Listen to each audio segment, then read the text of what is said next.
Playing Sunday. Tahun ini kita sudah rilis single kedua kita, Bersamamu. Video klipnya juga udah tayang. Jangan lupa saksikan dan jangan lupa subscribe, like, comment, and share. Jangan lupa download di digital platform kita dan check it out.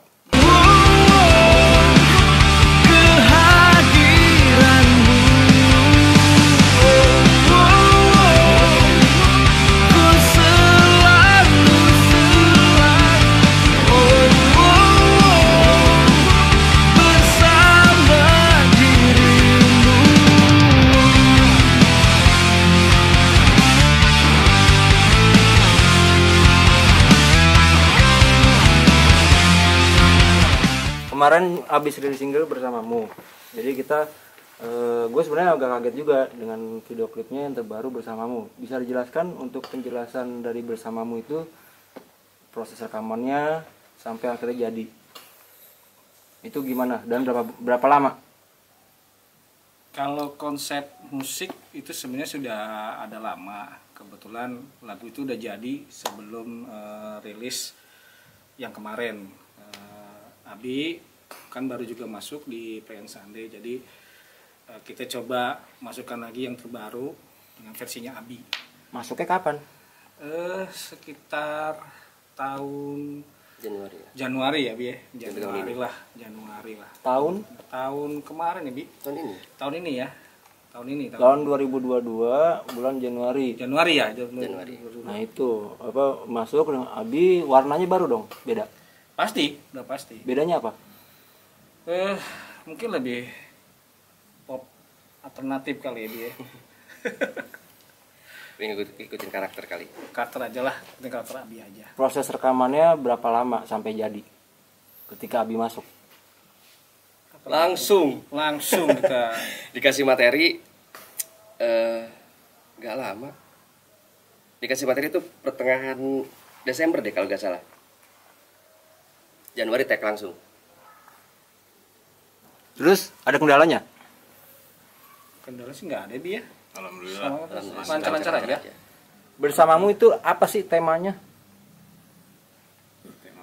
Jadi Bersamamu itu intinya gini, kita coba menceritakan apa arti persahabatan, cinta, lalu betapa berartinya orang terdekat kita yang selama ini kita nggak sadar nih kalau mereka itu sebenarnya ada di balik suksesnya kita.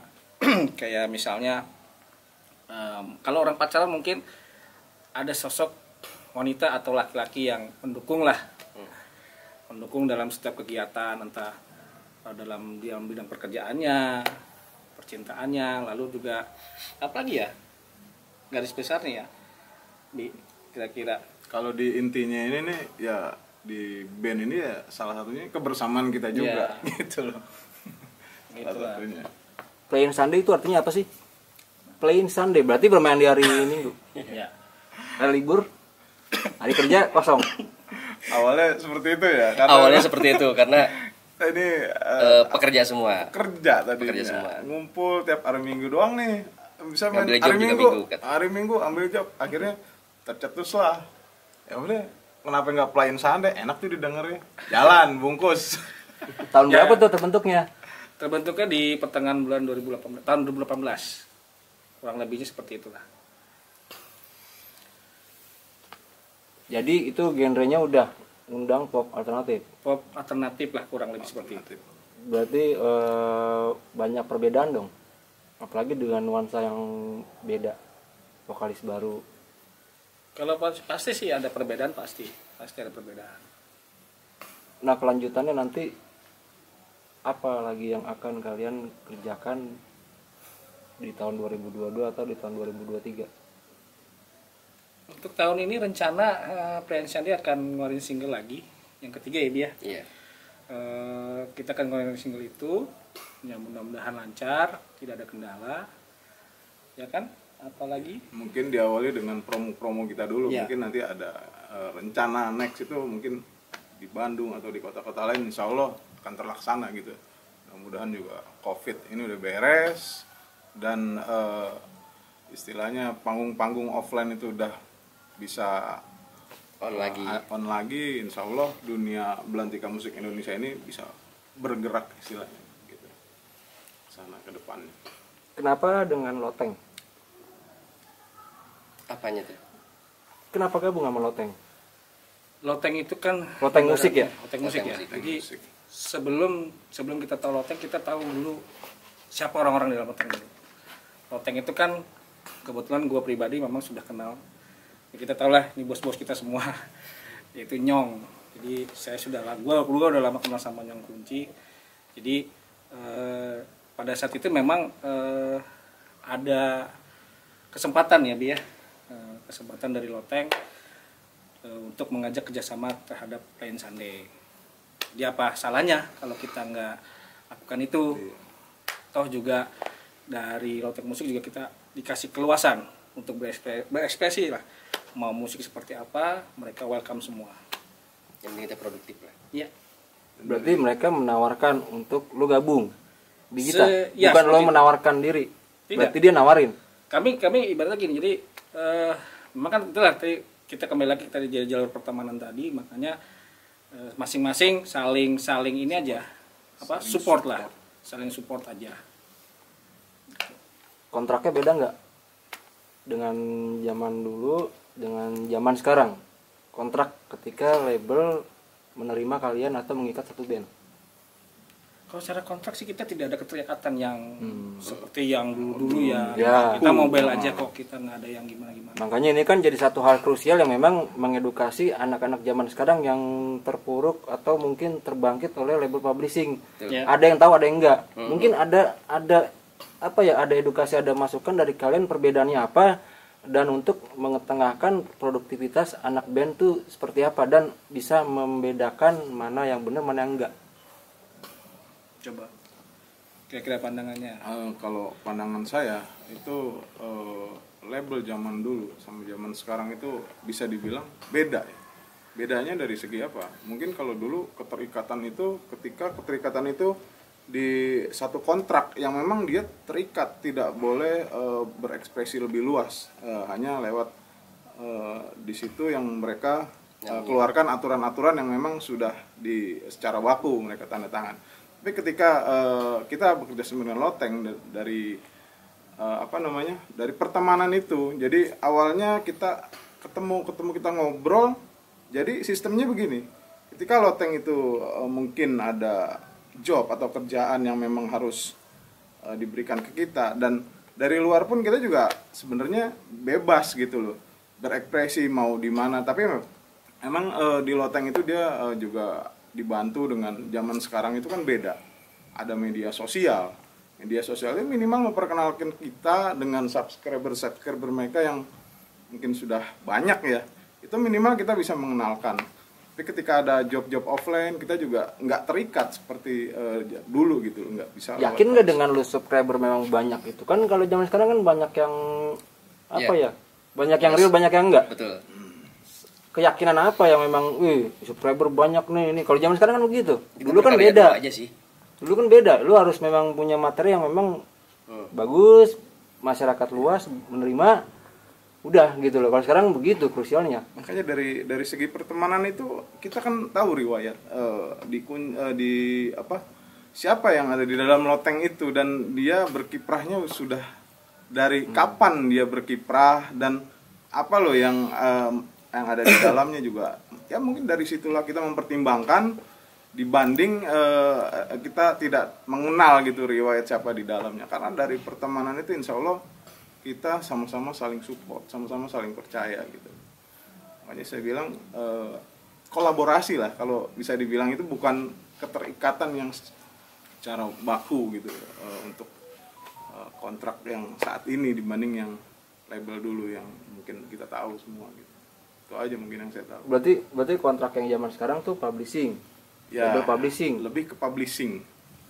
Untuk strategi promo nanti mungkin kita secara itu tidak terikat. Jadi misalkan ada dari radio atau media-media offline seperti mungkin Bang Aji sendiri nih atau di dapur musik ini sendiri. Jadi kita memang tidak selalu terikat dengan Loteng. Jadi bahasa kita ini kolaborasi. Jadi kita saling Mendukung mendukung. Aja, support. mereka untuk digitalnya. Ketika lagi promo dari mereka, dari lu, ayo. Iya. Gitu. Dari awal kita sudah bicara dengan mereka bagaimana baiknya nih kita punya media, kita punya talent. Oke lah, kalau kenapa sih enggak kita gabungin, toh kita kan di sini nggak terlalu selalu harus tertulis. Kalau tertulis mungkin MAP dulu ya, mungkin bisa jadi band yang seperti yang dulu ya, kayak Dewa 19, Seleng, atau yang udah senior kita ini. Secara tertulis mereka bisa jadi wah gitu. Kalau sekarang memang benar-benar talentnya banyak juga kan saat ini kan, terus memang butuh ruang gitu loh. Ruang untuk zaman sekarang kan media zaman now tuh ya lu tau lah seperti apa.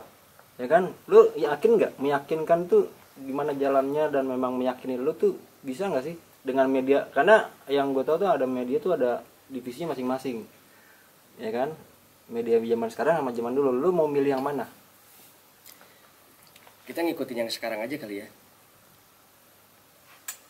Indie. Ini kita jalur ini juga, atau dulu kita jalur ini juga sama. Hanya bedanya kan sekarang kita sudah ada yang menaungi lah labelnya. Berarti harus ada koordinasi juga sama mereka gitu untuk sama-sama jalan. Gimana? Ya harus koordinasi sama-sama biar sama-sama jalan gitu Iya. kan. Sortir juga. Sortir medianya, atau memang Iya, mendukung buat pasti lah itu. pergerakan kalian supaya enak gitu loh. Ya seperti sekarang ini kita juga sangat berterima kasih ya Bu Yebi ya. Dengan dapur bicara ini kita bisa promo, kita bisa sharing semuanya gitu loh. Berarti Play in Sunday ini yang mungkin memang buat kelanjutan di selanjutnya kali ya. Buat nanti next single, apa nanti bakal ada album? Album mungkin pasti ada. Cuma memang kita itu target ya. ya, jadi target kita paling masih kejar single dulu aja kali ya. Berapa lama singlenya, sampai berapa nih?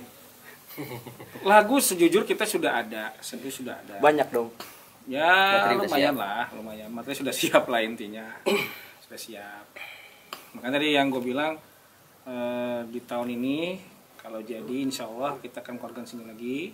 Yang ketiga ya Bi ya, single kita yang ketiga.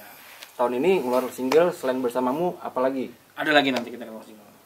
Albumnya tahun depan dong. Amin. Amin. Kalau jadi amin. Total berapa lagu? Kalau dibilang total berapa lagu ya kita masih konsepnya sih yang ada sekarang ada 5 kurang lebih. 5 atau 6 atau 8? Ya udah ready 5. 5 lah 5. Album atau digital? Fisik atau digital? Kalau dibilang fisik sekarang Kita Ya, fisik nggak bisa mengandalkan. mengandalkan juga sih ya. Kayak dulu mungkin kayak Salon 7 sampai 1.500.000 kopi itu mungkin dulu ya. Kalau sekarang kita di media sosial aja tuh ya alhamdulillah sekarang juga. Misalnya kayak contoh YouTube nih ya. YouTube itu memang menjaga keprivasian daripada menjaga hak-hak lah ya, hak cipta. Itu tuh sekarang saat ini kita nggak bisa sembarangan ngambil dari video di YouTube. Ketika di re-upload itu kan pasti akan diklaim kan. Jadi saat ini nih mungkin yang menurut saya yang mudah dari handphone pun kita bisa upload atau kita bisa apapun gitu. Cuman saat ini YouTube mungkin untuk digital platform ada seperti apa namanya? Spotify, Juke, ada macam-macam. Ini sebenarnya kenapa dulu mungkin terlihat sedikit, sebenarnya mungkin dulu terlihat banyak. Sekarang seperti contoh nih, di situ untuk recording rumahan, pakai laptop, pakai itu semua mungkin kalau dia belajar saat ini mudah ya dibanding dulu. Makanya mungkin dulu terlihat sedikit dibanding talent sekarang karena ekspresi mereka itu tidak terkekang dengan mudahnya belajar dan alat yang hanya laptop aja kita bisa bikin recording gitu. Paling nggak zaman sekarang sistemnya harus bener. Iya. Ya kan? Sekarang udah banyak musisi yang punya duitnya lumayan, Iya. tapi sistemnya nggak bener. Sistemnya. Kalau dulu kan gitu kan, ya kan banyak yang menciptakan lagunya yang di mana-mana, tapi yang menciptakannya Iya. sistemnya kurang gitu kan. Itu tersangkut dan memang terkait memang sistem dari label company juga gitu. Dan bener nggak sih ketinggalan sama yang di luar sana, sistemnya itu jauh. Yang banyak musisi pada tajir. Di zaman sekarang nggak ada yang lokal. Lu nggak ambisi tajir apa? mungkin kita nih di Indonesia ini proses ya bro bilang. Ini proses pendewasaan. Gue yakin nanti juga pasti akan dengan sharingnya waktu kita juga di Indonesia gue yakin nggak ketinggalan, pasti akan menyusul negara-negara lain gitu. Karena bener nggak sih ke kita sama yang luar itu bedanya sistemnya jauh. Ya kembali lagi ke SDM ya, kembali ke SDM lagi. Yang kita tahu kita zaman gue lah, tahun-tahun 98 musisi-musisi keluar kita tahu pernah ada MTV. Di sana kan artis saja tuh kalau dibilang ada MTV Rich itu membahas masalah rumahnya dia, macam-macam kehidupannya. Itu sudah bisa menjanjikan sebagai seorang musisi gitu loh. Betul. Kalau dibilang Indonesia sekarang mau seperti itu kan mungkin yang bisa hanya senior aja. Yang junior nggak bisa dong. Bisa aja kalau selama ini kita bisa diterima dalam artian musiknya oke, keren. Nah, itu kan lebih bagus lagi, ya kan? Bisa dapat nilai plus lah. Mudah-mudahan insya Allah bisa. Tidak menutup kemungkinan ya, bukannya bilang nggak bisa, tapi tidak menutup kemungkinan band-band indie, band-band baru kalau mereka punya niat, mereka punya kayak tadi ada karyanya bisa enak didengar, mungkin walau alam bisa jadi juga. Tapi karakter apa yang ditonjolin di Planet Sunday, Bi? Kan lu punya karakter kan di beberapa atau sebelum ngeband sama Planet Sunday. Karakter apa yang ditonjolin ketika di Planet Sunday? Untuk sekarang sih mungkin lebih jadi diri sendiri sih. Apalagi kan sebelum masuk ngedengerin dulu materinya Planet Sunday dengan vokalis yang lama kan. Ya harus bisa ngambil feel-nya ke saya sendiri. Intinya sih di Planet Sunday sekarang lebih jadi diri sendiri aja sih. Dengan karakter sendiri. Karakter sendiri ya, yang untuk nuansanya baru untuk di zaman sekarang. Karena personilnya udah ada yang tua ya. Karena udah umur. Tua semua. Ya. Di sini saya paling muda sekarang. Oh gitu. Iya. Nah mungkin yang punya nanti lagunya itu mau diapain ntar, ya kan? Mungkin terakhir untuk yang bisa lo sampaikan untuk yang nonton nanti. Gimana tadi? Yang terakhir yang kalian sampaikan gitu loh. Yang mungkin yang nonton nanti akan tayang di channel YouTube atau mungkin nanti udah ngebeli albumnya, udah ngedengerin, pengen tahu sih Planet Sunday siapa sih nih? Apa sih nih? Yang gue tambahin sih gini, kalau dulu mungkin ya jangan beli bajakan kalau dulu ya. Kalau sekarang download digital platform. Itulah bagaimana kita bisa lebih banyak berekspresi. Dari situlah kita mungkin nanti seperti atau di YouTube lah nanti bisa lebih ke depannya lebih banyak. Itulah yang bisa bikin minimal bikin kita hidup dulu berekspresi lebih luas lagi. Berkreativitas. Iya, lebih cocoknya seperti itu. Itu pokoknya yang gua suka banget tuh di Planet Sunday itu drummernya. Oke, thank you. Oke.